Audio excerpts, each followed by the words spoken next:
First, it was North Carolina, then it was Target. Now homeless shelters are the new front in the battle over transgender rights. TheHill.com reports that new proposed federal regulations would permit people to stay in homeless shelters based on their gender identity. In other words, if a man identifies as a woman, he would be allowed to stay at a women's shelter.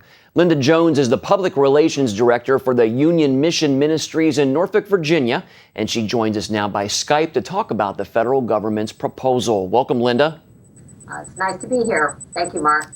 The new rules are expected to be finalized in September by the Department of Housing and Urban Development. What are your thoughts on the proposal?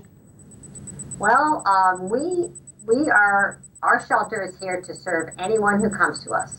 So regardless of what their reason is, if someone's homeless, they have a variety of issues, and that's what we focus on, the individual and how best that we can help them. The president of the Association of Gospel Rescue Missions, John Ashman, was quoted as saying, "No one is trying to make transgender people feel awkward, but we're concerned about the well-being and safety of everyone in our rescue missions." What is your reaction to that statement, Linda? Well, we agree with him. We're part of the Association of Gospel Rescue Missions, and all of our missions operate very similarly. We are concerned about the well-being of all of our guests, and while we will provide services to everyone, including transgender people who come to us, we want everyone to be comfortable. They live in dormitory settings. They live many times in most of our shelter. They are sharing bathroom facilities, so we don't want anyone to be uncomfortable, either a transgender person or one who's not. Do you believe that this proposal could create some problems for shelters and the running of shelters? That would be up to the individual shelter how they handle the issue. As I mentioned before, we accept everyone and anyone. We don't judge them. Our goal is to find out why they're homeless and what kind of services we can provide to help them out of their homelessness. So, how other shelters handle that. I know how Gospel Rescue Missions handle those things, because we want to share the love of Christ with everyone who comes to us. And that's to not judge and to accept people as they are, who they are, and to do our best to help them. So what other shelters do that are not part of the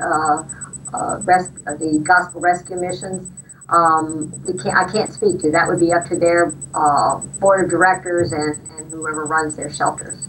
Now, I understand, and we had spoken about this earlier over the phone, that your mission actually requires people who want to stay there to submit an ID, and that whatever gender is presented on the ID, that's the shelter that they'll stay at. Can you provide some clarification for that for me? Yes, legal IDs are required, and most of the missions across the country also have the same requirement. And so if someone comes in and their ID states that they're a man, they will stay in the men's shelter. If they're a woman, they will stay in the woman's shelter. If it says they're a woman, they will stay in the women's shelter.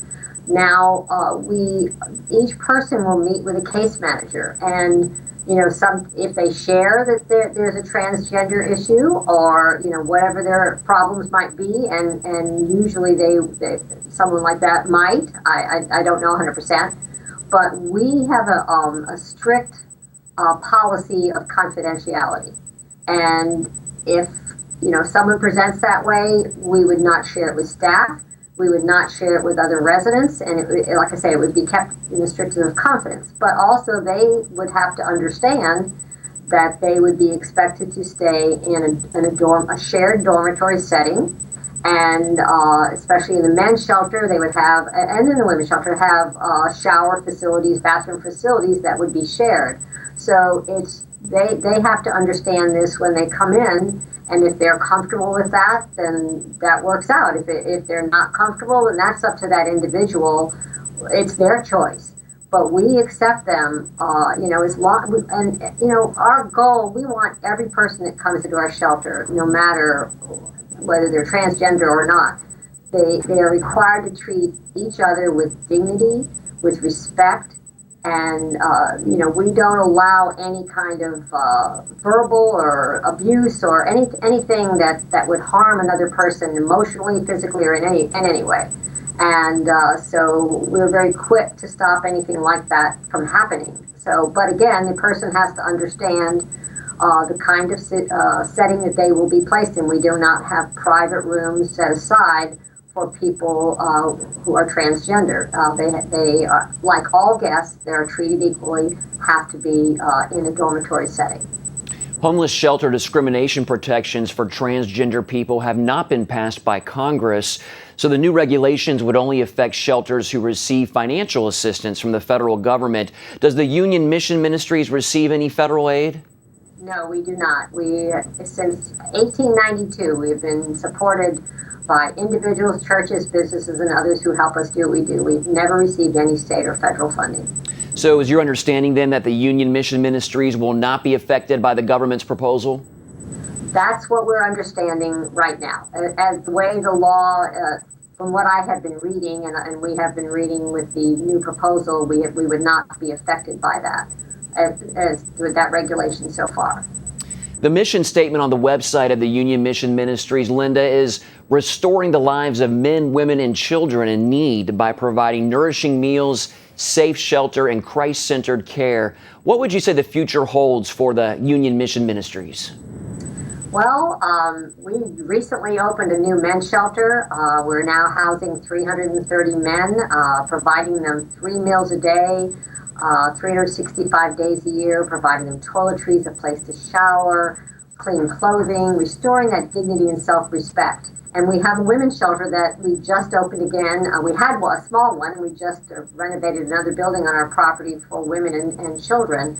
And we're providing them with the same thing. But in addition to those basic physical needs that, the food, clothing, and shelter that everyone, that's why they come here, because they need help. They don't know where else to turn, so they turn to us. And once those physical needs are met, we provide physical, emotional, spiritual counseling. We provide job and life skills training. And every day, we are looking at new programs that we can provide to better better meet the needs of our guests. I could go, I don't know how much longer you want me to go on, but we have a culinary arts program. We provide computer skills training, job skills training. We teach people how to write resumes and interview for jobs. We help them get jobs. We help them get Social Security benefits or veterans benefits. Whatever it is that they need, our goal is to help that person become whole again. But covering over all of that is that our desire is to share the love of Christ and to share Christ with each person who comes through our doors. And that's when we see lives truly transformed, and they leave here and they have hope for a better future. And that's our goal.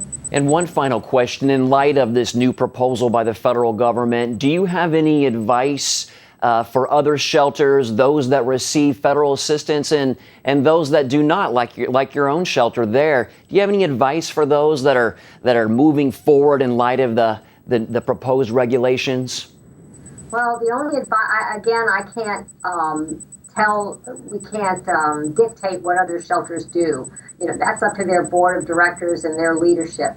But I would just tell them that look at the person, look at the individual. Why are they there? They're there because they have problems. They have addictions. They have they've suffered trauma. They have we have a lot of people with a large number of people who have suffered from some kind of mental illness, and many who suffer from physical illnesses. Focus on those things.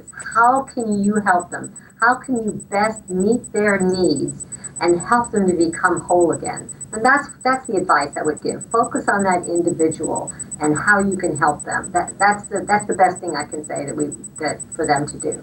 Okay, Linda Jones of the Union Mission Ministries, thank you for your time and your insights today, Linda. Thank you so much.